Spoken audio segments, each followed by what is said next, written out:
shadows of Crimson Hill, and the eyes appeared. The first time Evelyn noticed the eyes, she blamed a trick of porch light and her exhaustion. She had come to Crimson Hill armored with lists, repairs, wills, utility transfers. The cottage itself leaned into the wind like an old apology, its floorboards remembering other footsteps. Night threaded thin between the hedges, and when she paused on the stoop, a pair of small, steady glints watched, too deliberate to be insects, too faint to be embers. It felt, immediately, like being studied. Crimson Hill looked ordinary in daylight, crooked chimneys, a barber's sign flaking at the edges, and children who waved without remembering their names. But ordinary bent at the edges once the sun slipped away. Gabriel Shaw, the nearest neighbor, visited with a thermos of tea and a reluctance like a coat he could never quite shrug off. He called the things on the hill the watching, then fumbled for softer words, as if a better phrase might break something delicate. In a box of her late aunt's books, Evelyn found a brittle map and a pressed scrap of handwritten notes. A circle drawn atop the hill with an X through a tiny sketch of the tower. Tucked inside a radiator cleaning pamphlet, a brass key lay wrapped in brown paper, as if it had been small and secret for a very long time. The key was cool at first, then faintly warm, as though something in the house recognized it and tried not to announce that recognition aloud. At night, the hill gathered itself into shapes she couldn't name. From her kitchen window, the hedgerow seemed to rearrange its shadows, and the eyes moved from gap to gap like punctuation. Once, as rain skittered the glass, Evelyn saw the glints line up in pairs across 3 different hollows, perfectly aligned, patient as birds, and then vanish as if someone had drawn a curtain. The certainty that something was there calmed and unnerved her at once. It was company without consent. She began to record. A notebook took on the cadence of a liturgy, times, positions, what the glints seemed to reply to candlelight, headlights, the click of a kettle. The town's older records were unhelpful. A torn notice about the tower's closure, a half-burned photograph of people whose faces had been cropped away. People who lived long in a place learn which questions will close doors and which will only widen them. Gabriel closed his mouth on some answers and left the rest behind his eyes. Objects began to suggest a life of their own. A photograph propped on the mantel would tilt an hour after she'd straightened it. The brass key warmed in odd palms once it pulsed faintly when she walked past the tower's direction. Footsteps sounded in the empty lean-to outside, as if someone were walking the ridge very slowly, listening for a reply. Each small contradiction pressed at her calm until she felt like a seamstress sewing a fabric that wanted to unpick itself. One night she climbed the hill, the key heavy in her pocket, to stand before the watchtower. The stones smelled of rain and old mortar. Narrow windows stared down like exhausted sockets. Inside, the air had a quality of listening, muffled, patient. She felt watched not just from outside, but from the very walls, as if the hill had knitted itself into an organism whose organs were all observation. When she lined a torch beam across the floor, the light picked up nothing but dust and a dull reflection that suggested deeper hollows. After that climb, sleep altered. Dreams smeared with waking memory. She would wake convinced a pair of glints hovered at the foot of the bed, then find only the moonlight on the carpet. Once she dreamt the tower's windows were eyes that blinked in slow, polite rhythms, and she woke with a smear of dirt on her palm she could not account for.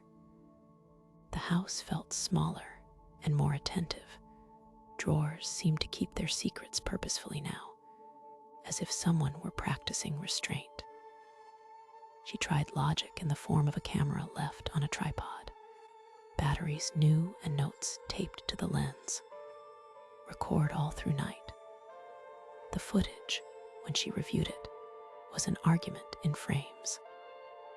At times nothing moved, at others, two pinpoint flares drifted slowly like eyes on a hinge. Between frames came micro-shifts, millimetric changes that suggested deliberation. When she zoomed, the flares resolved into nothing definable, as if the world withheld a face by a coin's width and preferred to leave the gaze intact. Gabriel finally spoke fully beneath the porch light, telling her of a winter long ago when the hill only ever watched and the village left offerings at the tower's base bread. A rusted coin, things meant to keep attention benign. The story hung between them like an unlit lantern, neither proof nor comforting myth. They don't take things like we do, he said. They only gather the shape of what we do. Evelyn replied with questions he could not soften, and in his silence, she understood the extent of what he refused to name. At the mouth of the tower's blocked hatch, the key hummed with an urgency she could no longer read as her own. The door yielded with effort, and a sound like a held breath exhaled. Inside, beyond a short ladder, she found a chamber arranged strangely. A ring of low stones, a careful circle of mirrors, surfaces angled to catch flourishes of light and return them multiplied. No entity sat in the center, only reflections and the impression that looking here might do something to the looker. When she held a mirror to the air, the glass offered patient absences at first, no face, only room and breath. Then, in a corner of the pane, something like a pair of glints collected as if the glass were a gathering place. They did not look like eyes in any animal sense, no lids, no blinking, only the suggestion of attentiveness. The room returned the glance, and Evelyn realized with a rational terror that attention could be accepted, returned, or refused. Here, acceptance felt like collusion. She understood the choice as a slow narrowing, to close the mirrors and leave the tower as a watched place, or to arrange the room into a deliberate frame and meet the attention on her own terms. Her notes filled with half-solutions, experiments that felt almost ceremonial, candles placed then unlit, photographs left face up to be observed and retrieved, a ledger of times she dared to stare back. The acts were small and private, like vows uttered under breath to a world that might not be listening, but had the patience to pretend that it was. When she finally left Crimson Hill in the early hours, she did not know if she had closed anything behind her. The mirrors were stacked face to face in the chest. Gabriel watched from his fence with an expression that could be called relief or resignation.